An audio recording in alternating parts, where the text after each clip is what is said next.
Welcome to Between Sundays. I'm Tyler, and I would want a cup of foaming wine to pass from me too.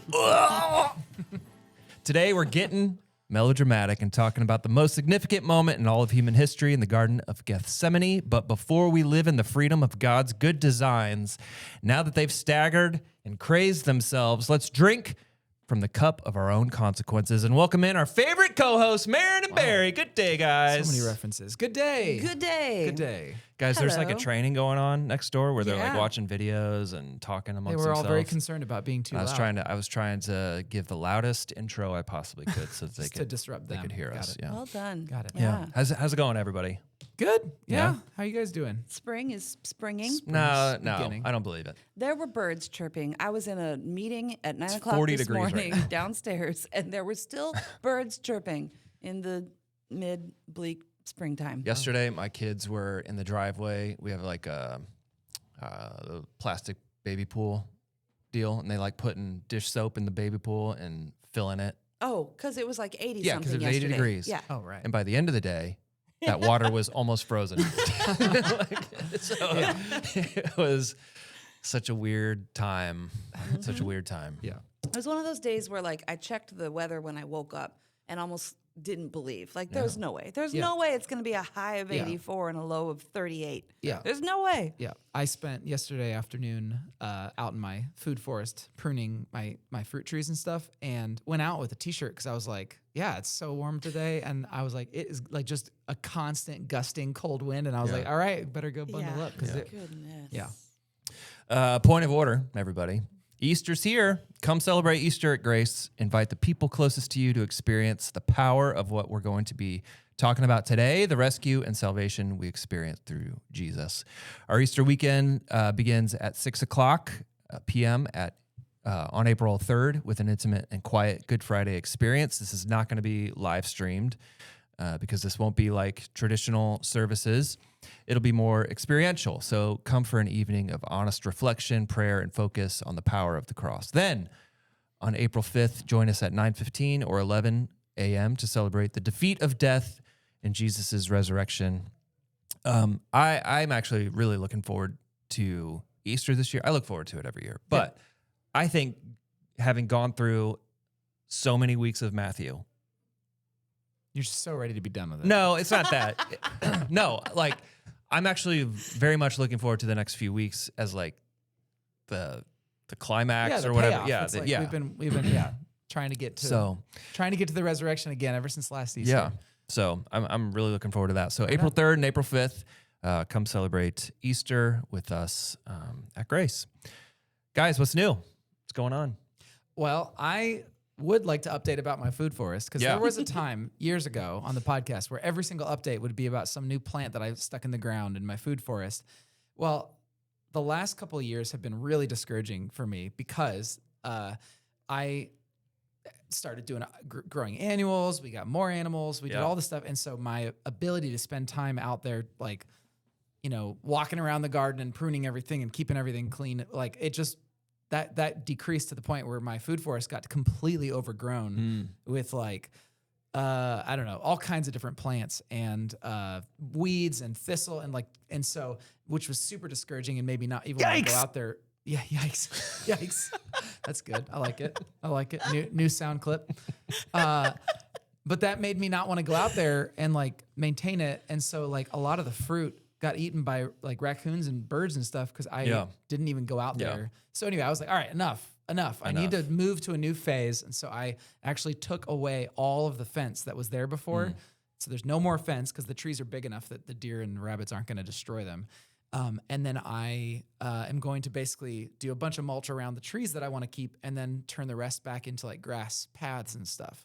And so that way I can mow the stuff that isn't covered in mulch and not have to like worry about weeding and all that stuff. So because I've got like getting on towards the third or fourth fruitful year of some of these fruit trees.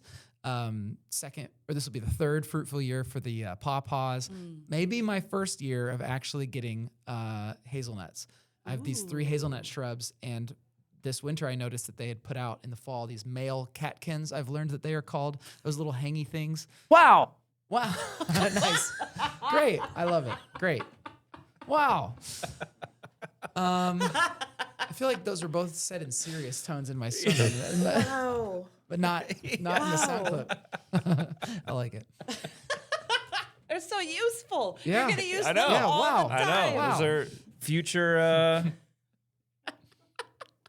rocks for my sound clips.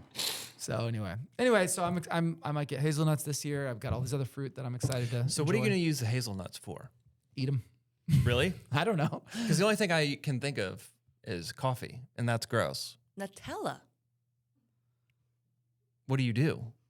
I'm just saying, like that pairing, like that chocolate hazelnut combo is. Oh, so you mix it with chocolate? Yeah. It's already taken over the universe. It's called Nutella. Yeah, but Or, I don't. I've never Ferrero even Rocher, thought for one like second a hazelnut how you chocolate, make Nutella. like truffle. chocolate hazelnut. I don't actually know. Maron's got plans for your And hazelnuts. from what I've read online, you basically have like a 6-hour window from when they are ripe to when all the squirrels have eaten every single one of them. That's So- what my question was going to be. If you're taking this fence away, Yeah. Well, the fence was doing 0 for the squirrels because they could just climb over it, and Yeah. like the deer were getting in as well. So it was at this point, it's like, what am I doing? I just need to get rid of the fence. And so it's all a matter of timing, right? what do you mean? So like you got to know when that fruit's about to. You just got to be out there regularly so So that the you deer can kind of don't keep eat it. track of things. Yeah, and like, yeah, the same thing with some of the other fruits. I had gooseberries too. These gooseberry shrubs that I was so excited to enjoy. Like they're putting out tons of fruit, and both of them, by the time I remembered to check, they were all stripped bare. So that's because I wasn't going out there. If I'm going out there, 3 or 4 times a week, then it won't be a problem. I'll have plenty of good harvests. Okay. And my first batch of mead has finished. Yeah, we and started I'm- talking about that in December, I think. yeah. So I've got one batch that's like I'm like just letting it age a little bit, and then the other half of it is with the charred and toasted oak staves that I put in there. So that's just gonna age for 6 months. We'll see how that tastes. But it worked. It's 14.3% alcohol, so it's like a legit. I made a legit honey wine in my. So is this kitchen. something that you're gonna share like at your D&D thing? Like this Yeah, this is like the Well, perfect. I gotta first make some wooden beer steins for them or something like that to look very Viking-y. No, but the thing I'm excited about is once all this fruit starts coming in, I can start making like special fruit mead, and then eventually have my own bees and do my own honey and make it all local. I feel like you always have an iron in the fire. Yeah, there's Yeah. something. Somewhere. There's That's something always. always about to If happen. there's one thing you know about me, it's that there's always an iron in the fire. Anyway, so that's what's new with me. That's what I was doing yesterday. Speaking of fences, I demolished my kids' swing set Why? because we're getting a different one. Oh. It's not new, but the one that we're getting is our neighbor's swing set, which is much bigger and much newer than the one we had. But I have to figure out a way to move it, get it over our fence, and it's like a 20-foot move. So I don't want to like take it all apart and then haul it around the fence into the fence. I want to figure out a way to move it to the fence and then over the fence, but it's huge. Can't you just take it apart in pieces? I don't want to do that. Right. Right. No one would want to do that. If you saw like I could count to 3 Mississippi and be in my yard, So like it's 4 steps away. I don't want to take it all apart. Can you get like 20 friends? That's what I'm thinking. So Okay. friends of the pod. I've brought you here today.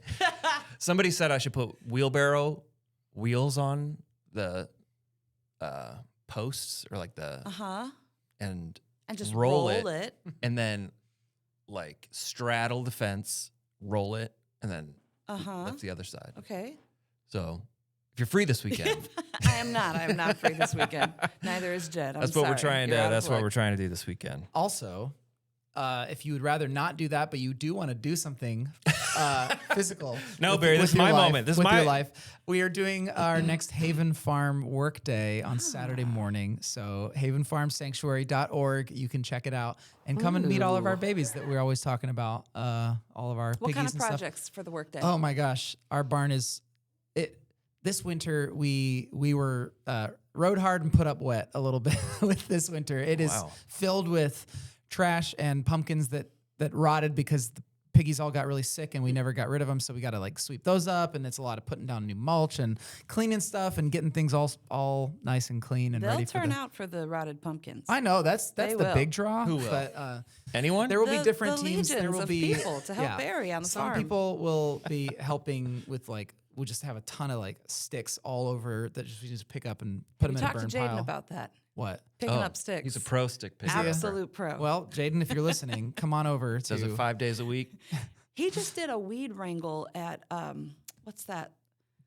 There's the little forest preserve near us. I can't remember the name of it right now, but that's what. Is that the he name and of his- the event? Yeah, that's what We're he. doing a weed wrangle this weekend. I said, what are you doing with your Saturday? Oh, me and my girlfriend are going to a weed wrangle. So he What? does stuff like that for fun. For fun. I get it. And it's useful because he's getting rid of those invasive species. Sure, weed wrangle. Okay. Date idea. Oh my goodness. Maron, what's new with you? I have a lovely 1 week break from school, so I feel happy that my last class ended, and I think it ended well. I don't know what I scored on my paper yet, but I can breathe, and in my little bit of breathing space, I am helping the Tromenhausers move. So that's kind of my weekend was helping with some of that, and my week will be helping with that. Jed and I will be driving at least one of their vehicles down to Florida for them because the family is going to be flying down there. So we're driving a vehicle down. Nice. So are you looking forward to I that? love a road trip. I do. It's like my happy place. Yeah, but you Is usually Jed like looking it. forward to it. I don't know. You usually Can't like it speak if for like you're him. by yourself or with people who like your music. That's very true. Jed will not allow you to be by yourself, obviously. Right. And right, I don't know there's if he that. likes your music. We've been married 23 years now, and I think we know like which musical artists are safe. Yeah. You know, he absolutely knows who not to play. And I know who not to play. I know who he can't stand, so I won't be playing, any of that. Nice.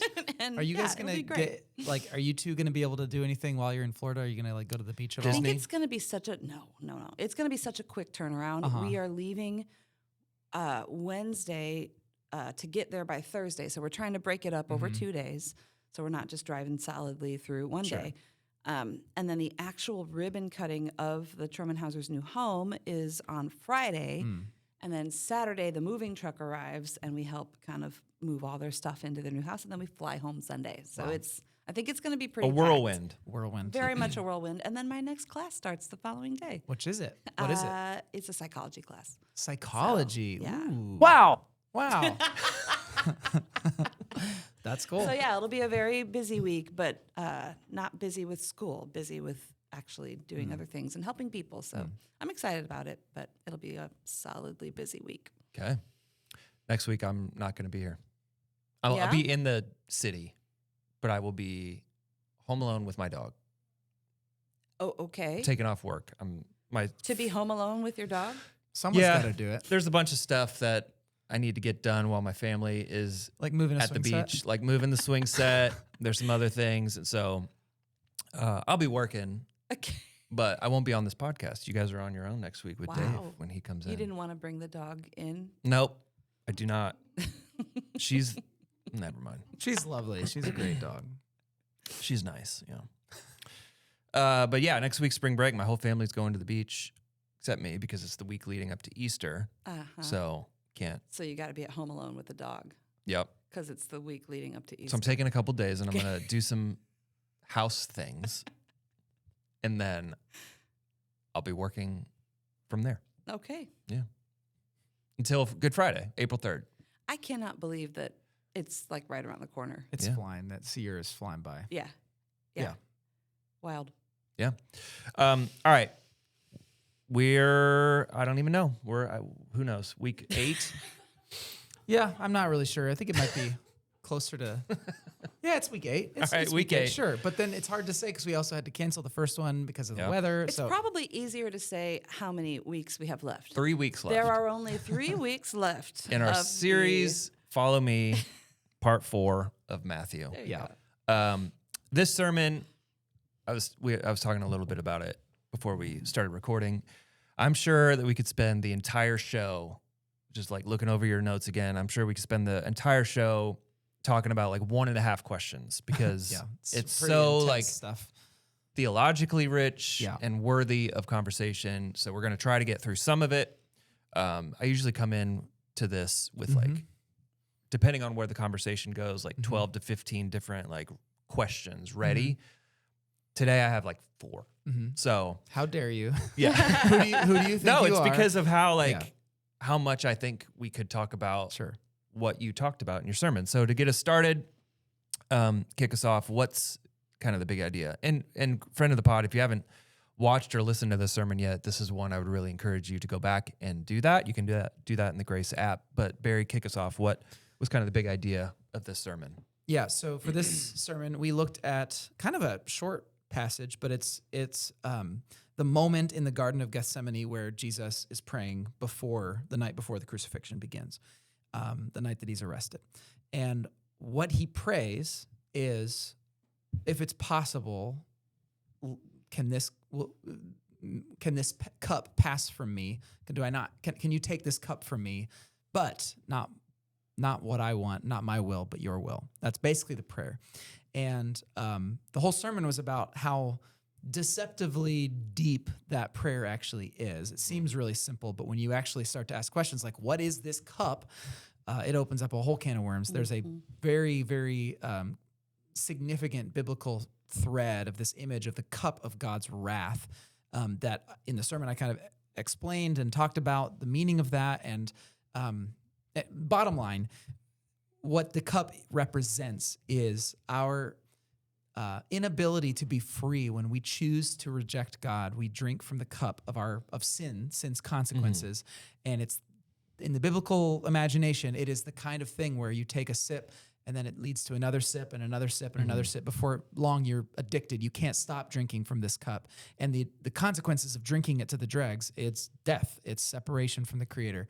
And so the big idea is that Jesus, in his crucifixion, willingly took the cup that we had to drink, and he drank it himself, not just for you and me, but for every single human being. He drank that cup of sin's consequences, which then allows us to rediscover exactly the kind of like life that we were designed for, which is the life with God in the garden, his desires of peace and justice and mercy and the abundance and all that stuff. So Jesus did something very profound by being willing to drink the cup. And so for me, I said that moment in the garden and what he says, not my will, but your will, could be very well be the most significant moment in human history. Not to be melodramatic. Not to be melodramatic, Yeah. but I am kind of being melodramatic. But I genuinely see that is like, because we don't live in a world where he didn't, but if he had said, you know what, I don't think I can do this, I can't go through with this, then we'd all be lost. So the fact that he said, not my will, but yours, was the most significant one. And because he did, now we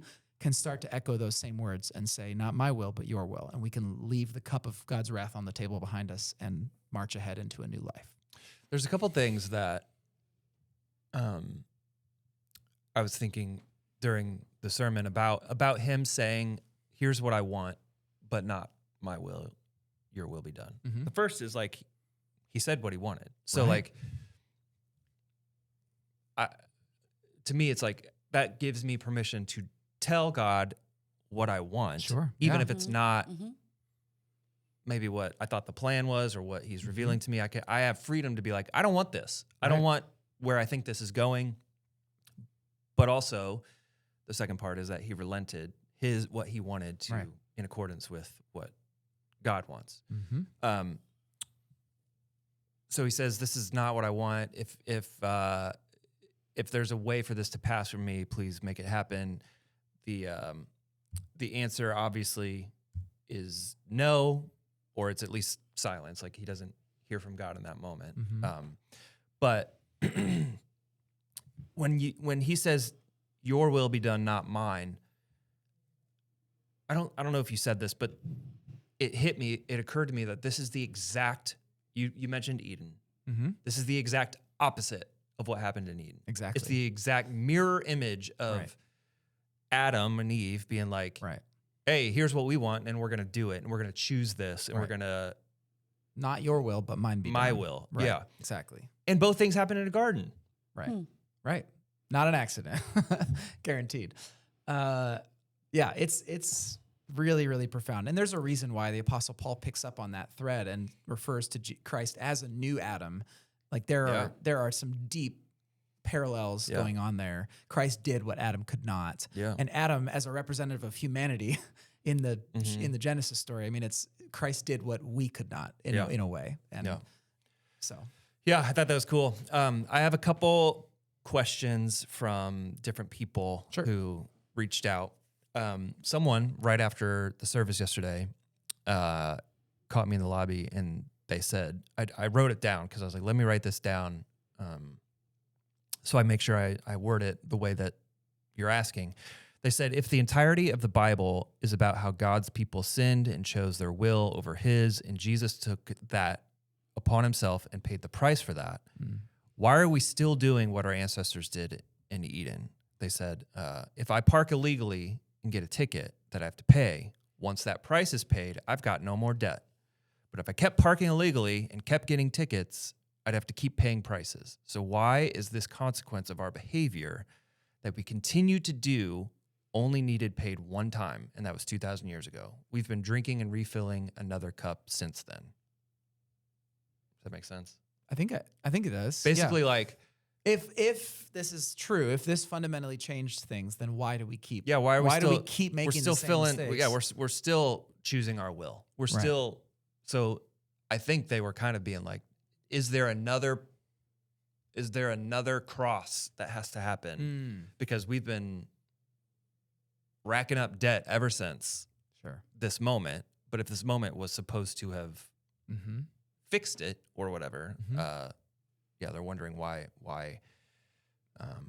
And they did the parking ticket kind of comparison. Sure. I don't know if that's a fair one, but yeah, what do you guys think? Yeah. Well, for one thing, great question. And also, this is a question that has been wrestled with throughout church history. So we're hardly the first people to wonder it. Yeah.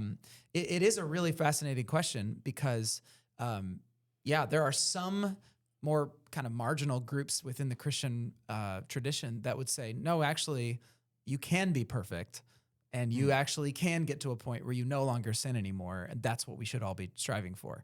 Most Christian traditions don't say that. They would say, no, we do sin. We do sin. And so you have to make sense of that sin within the framework of God's grace. And so I will say this. One thing for sure is true, and that is things have changed as it pertains to God's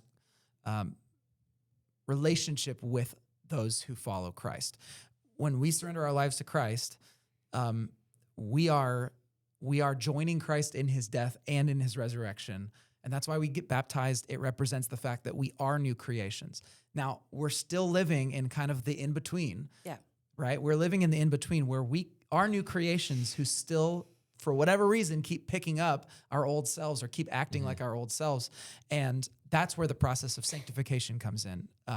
That's the idea of sanctify means like being made holy, being made set apart. And so the idea is that as we grow in Christ, we should be, at least on paper, we should be growing out of our sinful nature and into our Christ-like nature over the course of our life, even though we know that that won't be fully complete until the resurrection. So there is a sense where what I always come back to is the thing that I think fundamentally changed for us in the in-between, in the right now, is the fact that we don't have to be enslaved by sin anymore. We can, through repentance, through confession, the Holy Spirit can help us become free of sins that before the Spirit was indwelling us, I think we had no hope of being free of. We were trapped in cycles of sin. And that's why the imagery of addiction, I think that's why even the Old Testament prophets who use this imagery of the cup, it's always a cup that you drink and it makes you drunk and staggering and unable to make wise choices. Like there's something about it that was so debilitating. Now, we do struggle with addiction. We do struggle with challenges, but like at least in theory, we have the ability to live free of the sins that once consumed us. But it does take a posture of repentance. It takes a posture of confession and seeking the grace of God. You can't just live willy-nilly and just be like, well, now that Jesus died, I can do whatever I want because God will forgive me. It's not that. Maybe it's like, it's less parking ticket metaphor and more like disease metaphor. Like if I get sick and I have a disease that's like, I don't know, all consuming or something, causes me from the inside out to like self-destruct. I don't know what disease that would be, but someone develops a cure, and this cure not only like treats my symptoms, but it heals the disease or the disorder. It's not like an instant fix to heal. Mm-hmm. The healing isn't instant. It takes time, and there's probably going to be relapse, and there's probably going to be, less progress. But at least we have access now to a medicine that didn't exist before the disease. We have access to the healing. We have access to, before the cure, there was no path. And after the cure, now at least there's a path to open and clear, like, healing of whatever this is. I don't know if that's a better metaphor than a parking ticket. I'd have to give that some more thought, but it is an interesting metaphor where it's like something has fundamentally changed. The disease isn't gone, but now there's a cure or there's a way to heal it. Yeah. You used the word relapse in what you just said, and so it sounds like you're describing the disease of addiction. Yeah. And anybody who is battling the disease of addiction, if they have some sobriety under their belt, they aren't enslaved to the object of their desire anymore, but they'll still identify as an addict because the human condition still remains. Yeah. So I'm thinking about this question, and I'd love to know who asked it. Please come talk to me. It's a great question. Jed Gaffron. Oh, Jed, great question. No, because Christ's death and resurrection didn't change the human condition. Right. So we do keep racking up the parking tickets because humans are still humans. It changed our relationship to God the Father via the new covenant. That's what it did. So the old covenant and its rules and regulations and the distance between God and man, that was transformed via the death and resurrection of Jesus. And now we are under this new covenant. And I think I don't know if it was you, it might have been later, because I was also at Merge that night where Jeff Unruh gave the message. Preacher Jeff gave the message. And he talked about, as part of that new covenant, the indwelling and the infilling of the Holy Spirit, like we talked about back in January, and the power that we are filled with by God's Spirit, and how, again, that barrier, that distance between God and man is so annihilated that God can now indwell human beings as the temple and no longer needs to dwell in some sort of freestanding temple somewhere that people have to travel to. Right. Anyway, it didn't change the human condition, but it changed our relationship to God. It changed our direct access to God. And I would say one thing that I agree with you 100%. It did not change the human condition. We still have a tendency to put our will first. Yeah. But I think what has changed when it comes to the Spirit's indwelling presence is when we take a posture of submission, when we say, your will, not my will, and we go seeking God's will, that's when he does transform us. When our hearts are willing and open, like, he will change us, and we will not be, because the Spirit convicts, the Spirit inspires, the Spirit, like, what I think often we miss is that we think that, like, our salvation is sort of like a one and done deal. Yes. And then it's just a new status from that point on until eternity. Whereas I think I even said it in my message, this isn't the end of the story. It's a new beginning. Like, you get a new beginning and your story begins now. Yeah, right. Where you are a new creation. And so that to me, when you start a journey, like, you know that you've got a lot of growth and experience in that. And so I wouldn't expect, and maybe we should be more clear about this, but when someone gives their life to Christ, they have like a mountaintop experience. Wow, this is incredible. And then turns out they're not perfect or they still sin. And that can be really discouraging. I think we need to look at that and say, no, but you are a new creation. Your new life starts today. Now who are you? Let's figure that out. My 8-year-old this past weekend sinned for the first time. No, he told me he wants to give his heart to God. Yeah.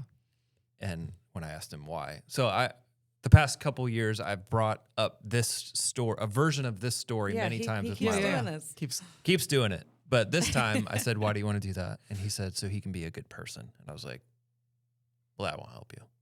Like, you're not going to all of a sudden be a good person just because you're. And so then you talk to him about discipleship and how he can be shaped and formed more into the likeness of Christ. Yeah, I did. I said That's those what you words said, right? exactly. I said, let's go to a cabin in the woods this summer and we'll hike and we can talk all about this. That's And- so adorable. You are going to hike? Okay, Anything Maron. for his child's soul. Are you kidding me? I love it. I love it. Shut up. I think that's a really great idea, Yeah. Tyler. I love it. Thank you. Yeah, I mean, Thank you, Barry. You're welcome. Only You're Barry. welcome. You told a story on this podcast about hiking and flip flops. So yeah. I'm a That little was the surprised. one mistake I made 10 years ago. I went up a mountain in Chaco sandals. Yeah. My 2-year-old calls them Randalls. She's like, I want to wear my Randalls today. Oh, that's cute.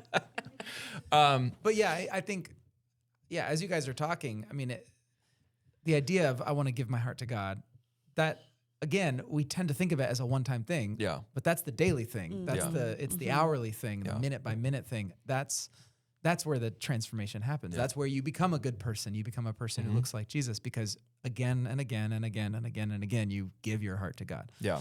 Yeah. There's something that you said in your sermon that I want to just like pause to clarify if we need to. It's when you described Jesus as fully God and fully human. Yeah. Um, I knew as I was writing it, I was like, I'm just going to have to leave it. I can't explain it. I can't explain Trinitarian theology in this sentence, even though I wanted to. For But the yes, go. purposes or the context of this sermon, why does that matter? What would it change if he was one or the other? Why is it Sure. important for the context of this sermon that he was both in this moment? Great question. And this is some fun Trinitarian Deeply. stuff. I love it. Yeah. I have some thoughts. I'd be interested if you want to take a stab at it first. I read something recently about if it weren't for his humanness, there would be no bridge. Like that was the thing that again gives us access, that it's not just deity, I guess untouchable deity, Yeah. but that Christ's humanness is our on-ramp into the fellowship of the Trinity or whatever. Like, Because because what you're saying, like if he was only God, there's no real like, it's like your will be done. He's like, yeah, no duh. yeah, You yeah, know, yeah, like yeah, there's yeah, no yeah, yeah. cost. If There's he's no only God, solidarity it's with kind of humans. just performative, Right. because God doesn't die. Right. So yeah, if he's just the divine, but if he's not human, yeah. What about the other way around? If he's just, I guess if he's human and not God, just human, Then he Then, can't like- atone. he can't. yeah, there's atone- no yeah. like Yeah. he can't carry the weight of all that moment meant. you Right. know? Mhm. Yeah, one of the things it's helped me as I think about the Trinity, and it is one of those things that is very, very hard to wrap your mind around, and it always has been. But one of the things that has helped me is to think of defining God as, like, the word God means Father, Son, Holy Spirit. That is God. And so in that Godhead, there is three persons, Father and Son, and the Son became human and dwelt among us. The Father is divine, period. And the Father, so all that to say, so the Son and the Father are independent people who share Godhead, so they can have a relationship. And that's kind of the whole point. They have this relationship. And so the Son, a member of the pre-existing Trinity, was willing to cut himself off from the Father so that humanity, in the shared humanity that we have with Christ, that humanity could be redeemed. That is what is so crazy to me, that a portion of the Trinity Yeah. would cut themselves off from the divine community that they have experienced since the beginning of all things. So When you say what does that mean? Cut I don't off? know, man. I don't know. Okay. Like yeah, Because he wasn't. I mean, I guess in the moment where he's like, "Why have you abandoned me?" He was probably Right. cut off. Yes, and he's also quoting Psalm 22, so there's other layers to that. But like he was doing God stuff while he was here, right? Like he was doing miracles. But that is another big can of worms into Christology, which is to what degree was Jesus doing that as a human, fully trusting in the divine, fully trusting in the Spirit, and to what degree was Empowered that by like the God Spirit. with a human body on, you know? And I'm of the opinion that it was that based on Philippians 2, that like Christ becoming human actually took off all of his divine attributes and became fully human. I don't exactly know how that works, but gave up all the privileges that would have come with being divine. And so all the things he did, the miracles that he accomplished, everything was done in the power of the Spirit working through him as a human, not because he was a God with human skin on. But that could be wrong. I could be way wrong. But that's called kenotic theology, Kenotic, if you want to look it up. But that's and the how I fully tend to look God, at it. fully man is called the hypostatic union That's right. of the Father and the Son. From the prefix hupa, which means with. Wow. As fully God, he is the only one who could redeem. But as fully man, he could mediate between God and man. And he could empathize and he could feel our sufferings and all. That's what I mean by the bridge. Yeah. All right, that makes perfect sense. No, it doesn't. But that's, again, bringing us back to Paul's words of him being a new Adam. Like, he is sort of the beginning of an entirely new humanity. And that is a humanity that is human, yet surrendered and resurrected. Like, that's... So he did fundamentally change things by coming and becoming one of us, but he had to be fully human for it to matter, for it to function. And that, if he's fully human, if you're fully human, you do not want to be cut off from the source of life. Like, period. Yeah, that is being cut off from the Creator, whether that means no existence or whether that means eternal conscious torment, however, wherever you are on that whole spectrum of judgment, like being cut off from the Creator is the worst possible thing that you could ever possibly experience. And he chose willingly to go there and to do that. Yeah. So that's, to me, often I think we in the evangelical church, we tend to de-emphasize his humanity and emphasize his God, his divinity. And by that, we end up cheapening some aspect of the atonement. Like the idea of Jesus being God walking around in human skin, like, of course he can turn water into wine. Of course he can heal that person and cast out the demons because he's God. Like, he could do whatever he wants. Yeah. But to imagine him as a human doing those things, that's what really is profound. And again, if you de-emphasize the humanity and then he goes to the cross, it's like, yeah, but God can't really get hurt. he's like, and like yeah. he wasn't. This was all just kind of for show, like that. And you end up really cheapening, I think, the actual gospel message. So yeah, I don't know. There's a reason that it took many councils of church leaders from around the ancient world just to make sense of some of these questions. There's a reason why we're not the ones figuring it out. Yeah, thank goodness we're not at the Council of No, but there's a Chalcedon or whole whatever. rich church history of people who have wrestled this problem to the ground and continue to keep these conversations alive. And I think that's good. It's good for us to talk about the Council of Chalcedon. Yeah. It's good for us to talk about those Council things. of what? Chalcedon? There's also, there's a bunch of Council of councils. Calcium. Nicaea, Chalcedon, Ephesus. There's all these different, Constantinople. There's a bunch of them. And each one of these, what they tried to do is to try to define these very undefinable things using Greek terms and philosophy, and they did their best. And yet, even now, we would agree, I think, that they're using human language to describe the indescribable. Yeah. It's inevitably going to fall short. Yeah. And so, anyway. You said that God allows us to drink the cup of our own consequences because we're not robots and God gave us freedom to choose. And so my question is, how does that make you guys feel? How does it feel to like hold that tension together where God's love for you on one hand and then his willingness to let us suffer the consequences of our choices? How does that how should that make us feel? Like he's a good father. It's who he is. Well, you used your parents to tell that story. Sure. About being very disapproving of the choices you were making, but it didn't mean they didn't love you as a person. No, right. That, it was, That sounds like a parent's love, right? He's a good father. So when you ask me, how does that make me feel that he would allow me to experience the pain of consequence, that I think that's what all parents have to do at some point, big or small. When your child is learning to walk, you can't wrap them in bubble wrap. They're going to skin their knee. They're going to bang their head on a coffee table or whatever, right? They're clumsy. We are clumsy, frail human beings.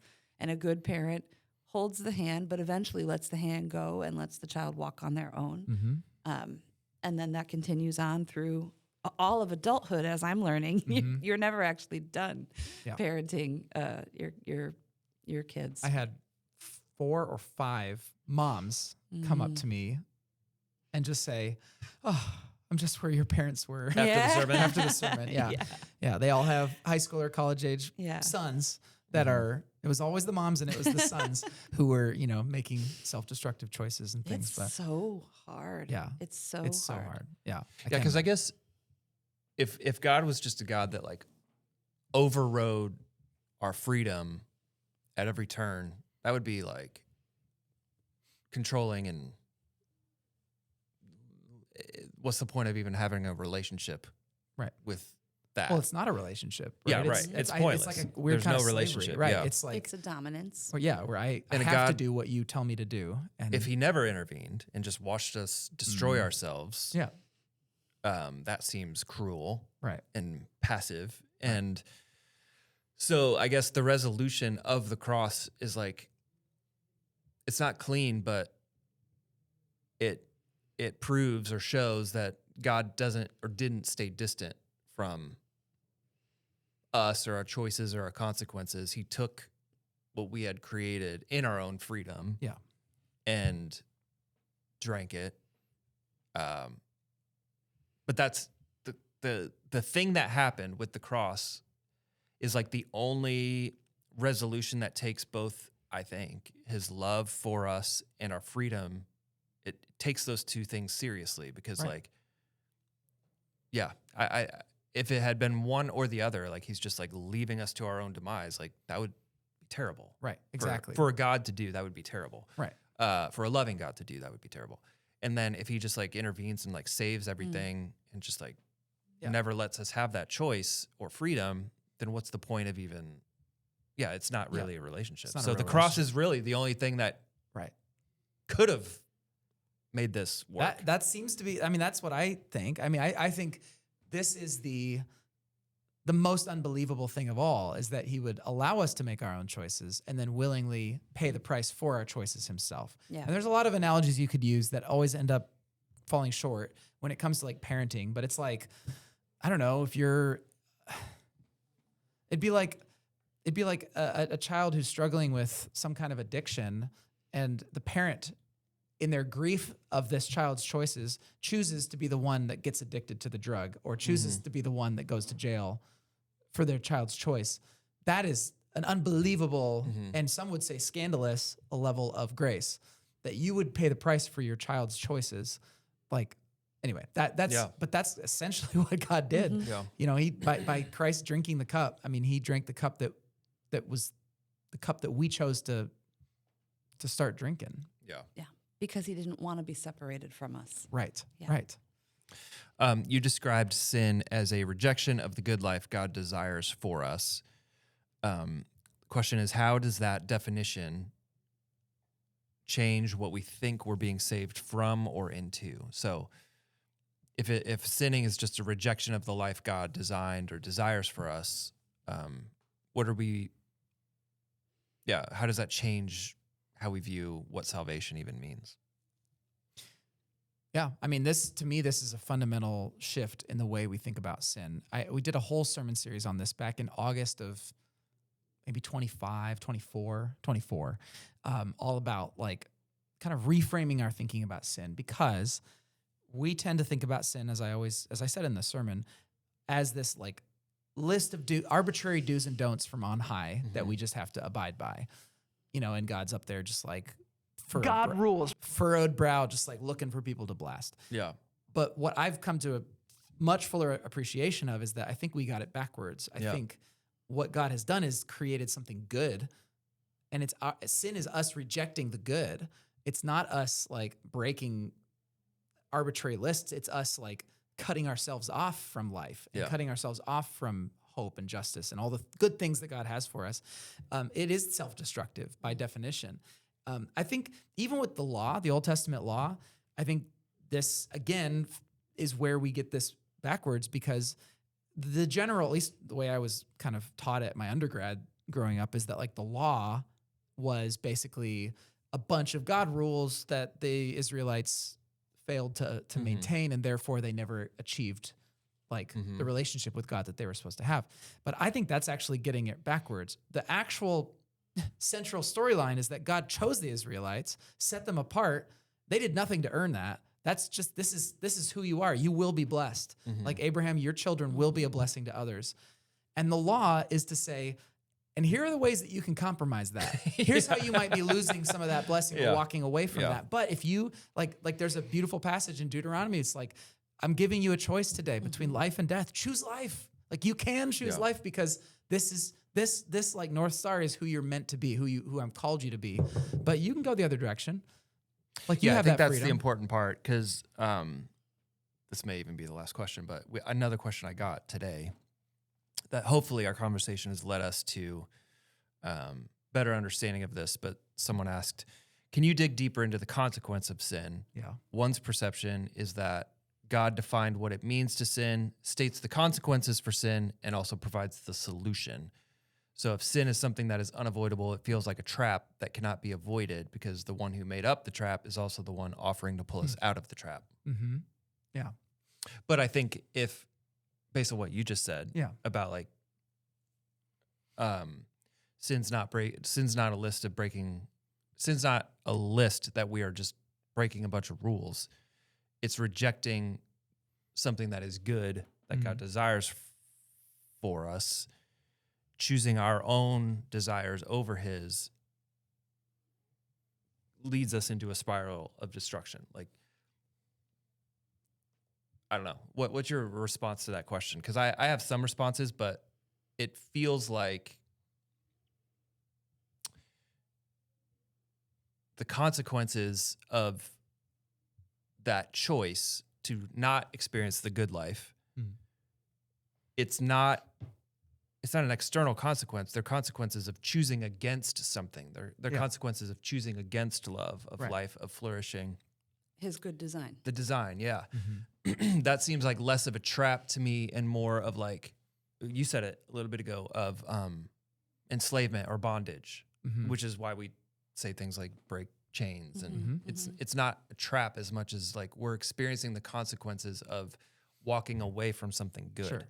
This is why, so, I mean, to kind of, I'll just use the imagery of Eden again, but it's kind of like this. The two trees are there, the tree of life, the tree of the knowledge of good and bad. And God says, look, there's one thing that you can't do, and don't eat from that tree. Trust me. Like, my will is that you don't eat that tree. And then they do. They eat that tree. And so the consequence is they are now outside of the garden. So and that outside of that garden is a wilderness, and there's death, and you're separated from God. God is in the garden, and you're choosing to go outside of it. So rather than looking at it as like a trap, although there's plenty of people who criticize the Genesis story as like, well, why would he put the tree there? You there put the tree there, of course they're going to eat from it. But like theologically, the idea is like, if you are willing to trust God, you will not eat that tree, and you will experience all the good things that God has for you. So it's like less of a trap and more of like, I mean, Adam and Eve were like new humans. Yeah. So like they were susceptible to what it even means to be free. Right. And they were new at this. They're just learning what humanity means. Sure. So like, sure, maybe from like a literal perspective, but let's remember that Genesis is like layer upon layer upon layer of exceedingly rich Hebrew poetry. There are many, many different layers to that story, and one of those layers is that Adam and Eve are us. I'm Adam and Eve. You are Adam and Eve. Like, we are them. And so what we are seeing happen in Eden in the Genesis story is what happens again and again and again. We have this beautiful garden, and we're like, I wonder what's outside the walls. I'm going to leave. Because if you can choose love, you can choose to leave, or you could choose rejection too. Yeah. So, there's all kinds of. I can imagine all the easy pushbacks to that of like, well, then why would God not make stronger walls for Eden so they can't leave? Why, But again, it's like because then that doesn't give you the choice. Then it's you're a prisoner. That doesn't give you the choice to leave. Yeah. And I would just say this. Maybe this is the kind of the coup de grace to all of it, because I always get into this and everyone gets so confused. But God created time. He is outside of time. He knows the beginning from the end. He's seen the entire story play out. So from the very moment of creation, God knew, the Father and the Son knew what the Son would do for humanity. And so from the very moment of creation, all of this is in the mind of God. He understands that we will rebel. And from the moment of creation, he doesn't stop creating because he's like, whoa, this is going to turn out in rebellion. No, he immediately goes into the story and saves us all because of his love for us. And so, none of this is a surprise to him. Like, his love was from the beginning. Christ was pre-existent. Christ did not come into existence when Jesus was walking among us. The Father and Son have been in relationship eternally. And so creating free will natured people by definition involves the sacrifice of the Son to rescue us, because we will choose something other than his love, but his love is unfailing. So I don't know. That probably made no sense whatsoever. And I apologize for that. But that's how I think about it. I'm like, it's easy to think sequentially, but like, God doesn't think sequentially. He sees the whole picture, and his love is so exceedingly gracious and overflowing that even though he knows exactly what we're going to do to reject him, he's already planning on how to bring us home. Yeah, it's like, it's not that it's a trap, but it was a risk. Like, God took a risk. I think it was a certainty. Wait, what? That God creating humans with free will that could be in relationship with him, that they would reject him. I think there's a sense in which realistically it was a certainty. But even that would circle back to that person's question then. Why would he invent us flawed? I think, is that what that person is asking? It seems like it's like there's no way to, like, he created the rule, he created the consequence for the rule, and then he's the one that gets to save you from the consequence that he created. Right. Created us with the ability to break rules. Yeah. So, like, what I was gonna say is, like, maybe it's not a trap. It's like it's a risk that God took. He took the risk to create genuinely free human beings capable of actual love, which requires choice, but that also requires the capability to be rejected. So the risk is, I'm going to create these people that have actual freedom, but the risk is knowing that I could be rejected in that. And in my steadfast love, I'm going to choose them over and over and over and over again in all these different ways. Yeah. I will continue to pursue them and choose them even when they are unfaithful to me. I'll be faithful to them. Yeah, because he would have been just to just be like, all right, you're on your own. Yeah. Right. So the response to the risk going catastrophically bad was not divine rescue, and it's not distance. It's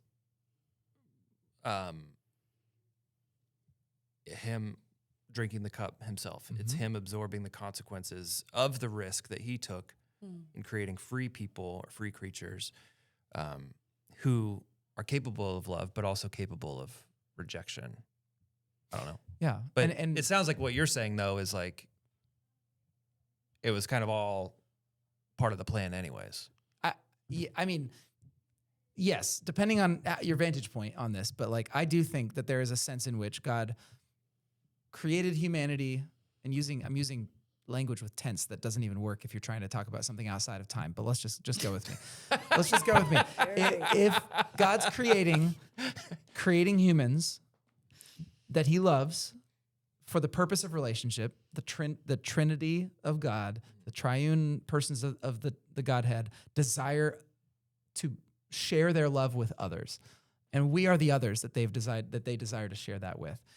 Creating humans with the free will, with the ability to choose, knowing full well that we're going to reject them, it's like, there's impossible. The language breaks down. But the triune God, knowing that, goes in with the plan of how to rescue those that have rejected rejected God, and yet with the plan involves them being transformed to actually become a part of Christ and a part of that Trinity, that dance of love of the Trinity for That all makes my head eternity. hurt. I Yeah, can't I think mean, about it that. does. It breaks all the language breaks down trying to describe this, but like the end goal is not just humans rescued from our own foolishness. The end goal is humans transformed to actually be a part of the divine dance of love that is eternal.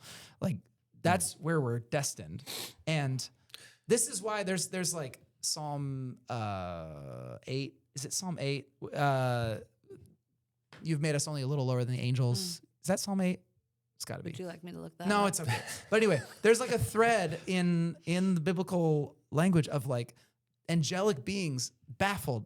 Why would you care for these creatures so much? There's even some traditions that like the reason that the evil one fell and like became the opponent of God's purposes is because he felt like it was a foolish mistake to entrust so much into humans and to love humans so much because they don't deserve it. They're fallible. They sin. But angelic beings, they are the robots in this analogy. They're doing exactly what they were created to do, and they don't have the free will that we do, at least depending on some traditions, how you look at it. But anyway, it's somehow all of this falls under the umbrella of God's sovereignty. God knows what God is doing. Yeah. And our rebellion and the sacrifice of Christ and the redemption, a new life that comes because of it, all of that was part of the plan, is in my opinion. From what I understand about the biblical narrative, and you've talked about this before when it comes to sin, is like God didn't all of a sudden decide, here's an arbitrary line, Right. and when you cross it, that equals sin. From this sermon, and I think others, we'd say that there are ways of being human that align with what we were created to do. Mm-hmm. It produces flourishing. It gives us freedom. And then there are ways of being human that work against our design that produce destruction. Mm-hmm. Sin is the latter category. So it's the category of broken relationships. It's the category of self-damage. But that doesn't necessarily mean that God created the consequences, in my opinion. If I choose isolation over spiritual community, the consequence is that I'm lonely. God didn't invent that consequence.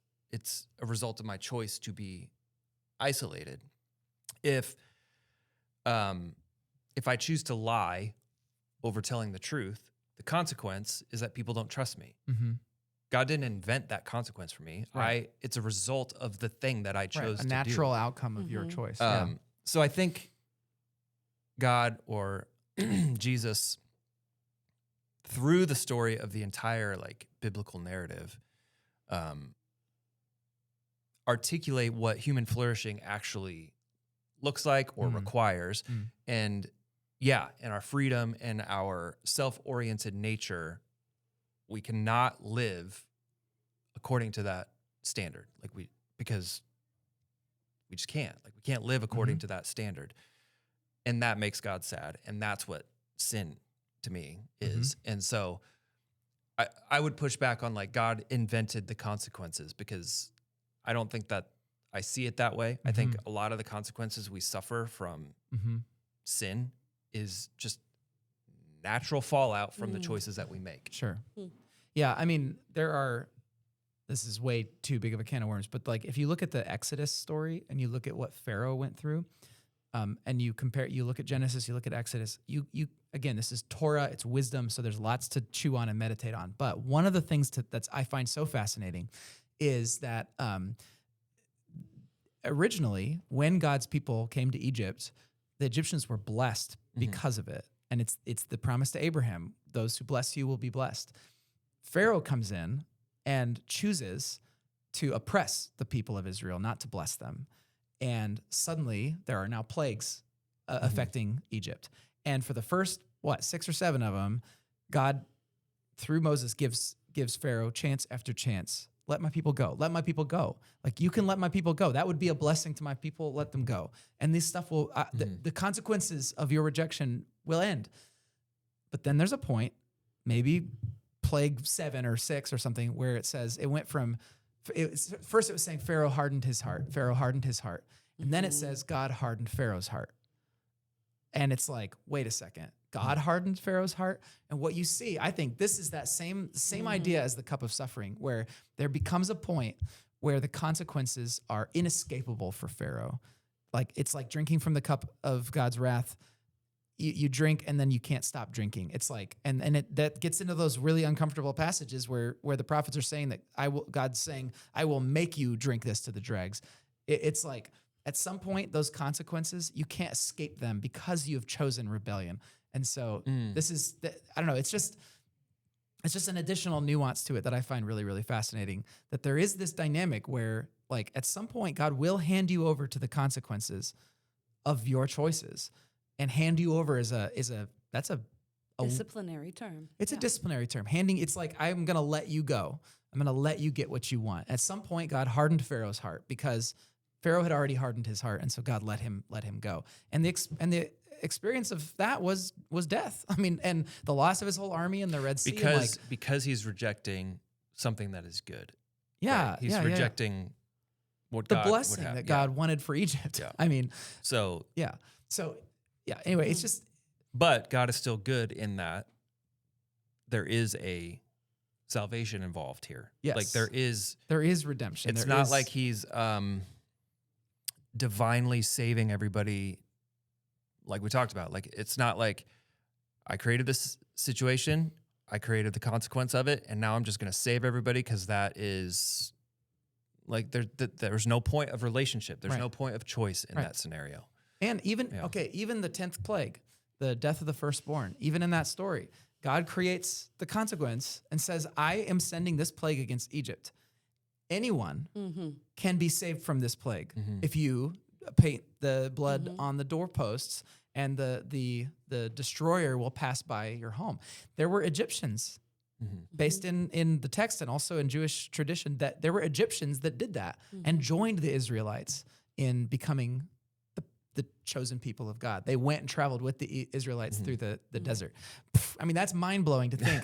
Like, even at the 10th plague, Pharaoh could have painted his doorpost. He was being given And what is Jesus called? He is the Lamb of God that takes away the sins of the world. He is the Lamb that is sacrificed so that we can all paint our doorposts and not have the consequences come into our home. You know what I mean? So it's like, again, it's a whole other metaphor, so I don't want to muddy the waters, but it's that same concept where God, yes, here's the cup. Here's the cup of my wrath. I hate what you're doing to yourself, but you got to drink this. You can't get out of these consequences. You have to drink this. But then God says, except I'm going to be the one drinking it. You have to drink it, but I'm going to drink it so you don't have to. It's like a weird, like, reversal thing, but you can't get out of, someone's got to drink the cup. You commit a crime, there is going to be consequences of that. You burn down a house has been burned. Like, you can't just get away from the consequences of your actions. Yeah. But God is the one taking the consequences instead of us. So anyway, it's a lot. I'm just thinking about how we share in Christ's death and the symbolism of communion and the cup there. We ended service yesterday. I hoped that wasn't too confusing, because, like, we were just talking about leaving the cup on the table and not drinking it, and then immediately we're drinking a cup. No, I think we remember his death until he comes, right? But we also were buried with him and then raised back to life with him. So while he drank the ultimate cup, and that again restored us to a right relationship with the Father, we share in that cup, maybe not of the wrath, but again, in his death. We share in his death and in his resurrection. Yeah. So, this conversation is the kind of conversation that can make your head hurt, but in the way of, like, looking at a really complex piece of sheet music or looking at a really complex piece of art where it hurts your head because of how beautifully complex it is. And when it all comes together, it brings you to tears because of how beautiful it is. I think this kind of a conversation is an invitation into the mystery, right? Isn't it great that we can't just spell it out with big block letters and primary colors. Like, Right. isn't it so great that it's this deep and rich and complex and beautiful, and Yeah. we can go on and on about the wonder of it all. That Yeah. is the beauty of it to me. I was moved significantly at 9:15. I think I was just exhausted by 11, and so it didn't happen. But at 9:15, as I was getting to the end of the sermon, like I could barely finish my sentences. I was weepy. I was emotional. And the reason why, maybe you noticed it, and even in my prayer at the end of the sermon, as I was preaching about the grace of God, I was just overwhelmed by it. I was overwhelmed by his love. And as I looked out, all the people I'm preaching to, like, I'm thinking, and he took your cup, and he took your cup, and he took your cup, and he took your. I was like, whoa! It just Sermons like this have the power, like, to help us respond in that way. Like, just like overwhelmed with gratitude and humility. Yeah. In fact, I asked if for the, like, that we always pick one of the sermons and leave it as an archive. And I was like, can we leave it 9:15? Because like I felt like I wanted to be able to preserve, like, that was a really, for me at least, it was really powerful and emotional. And I did hear some good feedback from folks who said that, like, I did that little reflection exercise where I was like, what is in your cup that you keep drinking? And like, Jesus is asking to take it from you, give it to him, give him the cup. And a couple of people came up to me and were like, that was really significant for me. Good. And I was like, great, because I added it at the last second. So I'm really glad I did that. But anyway, so that was good. What it told me is that this was moving from like a dense theological, heady exercise to like people's practical faith was being shaped in this moment, which was good. So I hope it wasn't too confusing, but glad we went there. Yeah. So where do we go next? So we got one more of these 4 threads to look at leading up to Easter, and it'll be my dad preaching this coming weekend. The thread is similar to what Maron preached about several weeks ago with the whitewashed tombs of the Pharisees, and it's kind of looking at like, man, the religious leaders of Israel really missed it. How did they miss it so badly? And what does that tell us? What does that teach us?